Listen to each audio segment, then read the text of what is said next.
सबसे पहले तो मैं आपसे ये जानना चाहता हूं कि कांग्रेस की ये जो जीत हुई है इस उपचुनाव में, जिसकी गूंज निश्चित तौर पर बहुत दूर तक सुनाई देगी, उसकी सबसे बड़ी वजह आप क्या मानते हैं?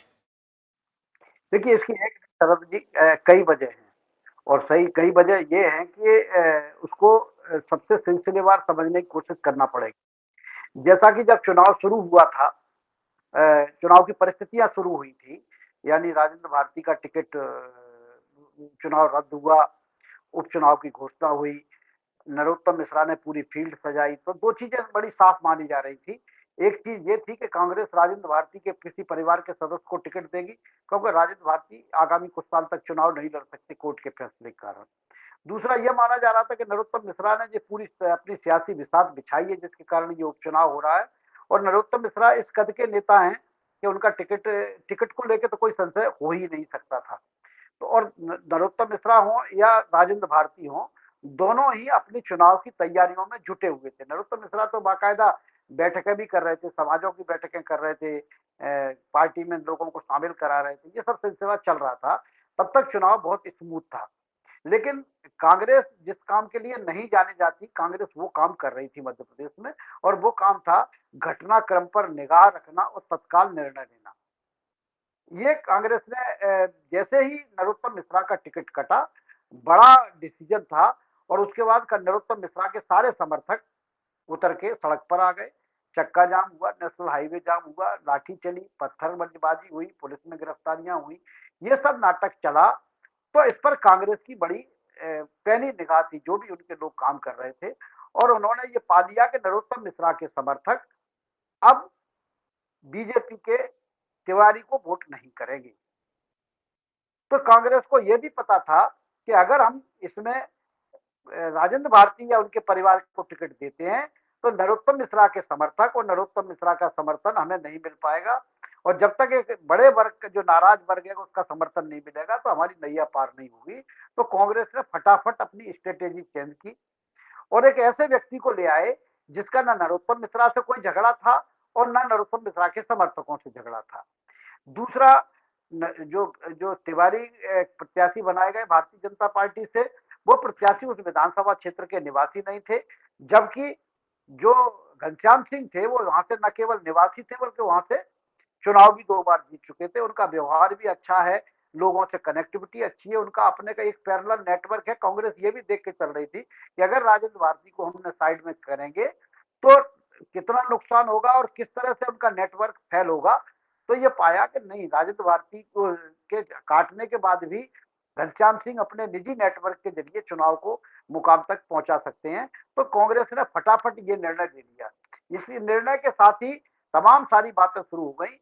एक तो नरोत्तम मिश्रा के जो समर्थक लोग थे, उन्हें घनश्याम सिंह से कोई दिक्कत नहीं थी, वो वोट आसानी से ट्रांसफर हो सकता था, ये रास्ता खोल दिया।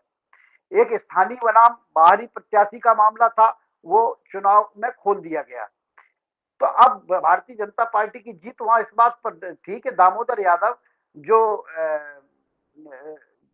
जो रावण की पार्टी से हैं, चंद्रशेखर रावण की पार्टी से, वो ज्यादा से ज्यादा वोट खींच के ले जाए, वो सारे वोट कांग्रेस को जाएंगे। तो इसकी जान जो है सिर्फ इसमें अटकी थी। तो इस ये जो है ना, कांग्रेस ने वहां जातिगत जाल बहुत तेजी से बिछाया। वहां जो काशी कुशवाहा वोट है सबसे अधिक है, और जो कुशवाहा वोटों को कवर करने के लिए उन्होंने सिद्धार्थ कुशवाहा को वहां का प्रभारी बना दिया। इसके बाद भारतीय जनता पार्टी ने भी वहां प्रभारी बनाया उनको, क्या नाम है, भारत सिंह कुशवाहा को, लेकिन वो प्रभावी नहीं हो सके, क्योंकि भारत सिंह कुशवाहा का जो तरीका है वो एलिट तरीका है, और जो कुशवाहा समाज के सिद्धार्थ कुशवाहा है उन्होंने जमीनी स्तर और काफी पहले कर दिया था। भारतीय जनता पार्टी ने अपनी तैयारी तब शुरू की जब नरोत्तम मिश्रा का एपिसोड निपट गया, आंदोलन ठंडा पड़ा उसके बाद।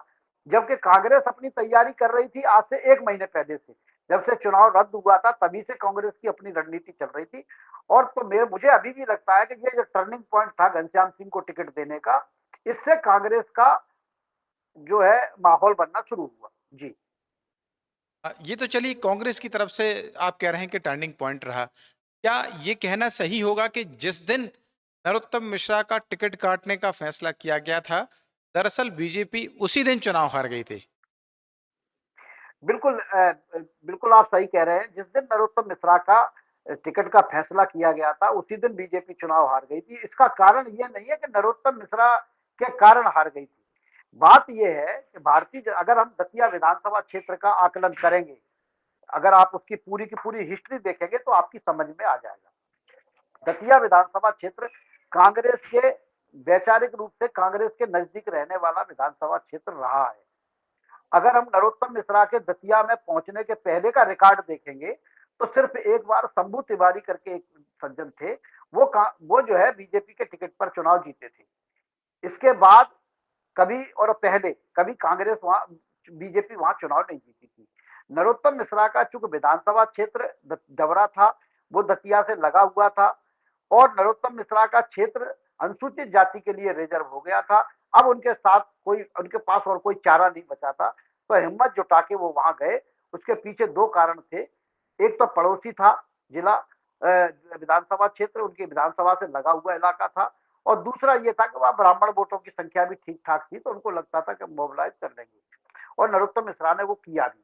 वो पहला चुनाव जीते, दूसरा चुनाव जीते, तीसरा चुनाव जीते। तो अब उन्होंने वहां बीजेपी की जड़ें मजबूत तो कर दी, लेकिन वो बीजेपी की जड़ें नरोत्तम मिश्रा के आसपास ही नजदीक होना थी, क्योंकि नरोत्तम मिश्रा ने ही वहां के फाउंडर थे एक तरह से मजबूत करने के लिए।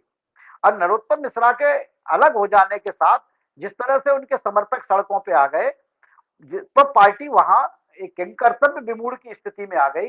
हालत ये थी कि नरोत्तम मिश्रा को छोड़ भी नहीं सकते थे, और नरोत्तम मिश्रा के पकड़ने के को लेके उनके मन में संदेह भी बना रहता था। चुनाव के पूरे दौरान नरोत्तम मिश्रा और उनके समर्थकों पर पार्टी संदेह करती रही। हालांकि वो लोग साथ में काम कर रहे थे, और पार्टी के लोग जो समर्थक थे उनके, वो भी अपनी दूरी बना के रखते रहे, हालांकि प्रचार कर रहे थे। तो जैसा आपने कहा, ये उसी दिन तय हो गया था कि नरोत्तम मिश्रा के जाने के बाद पार्टी की वहां स्थिति अच्छी नहीं रहेगी, और तमाम प्रयासों के बावजूद भी पार्टी को वहां हार का मुंह देखना पड़ सकता है।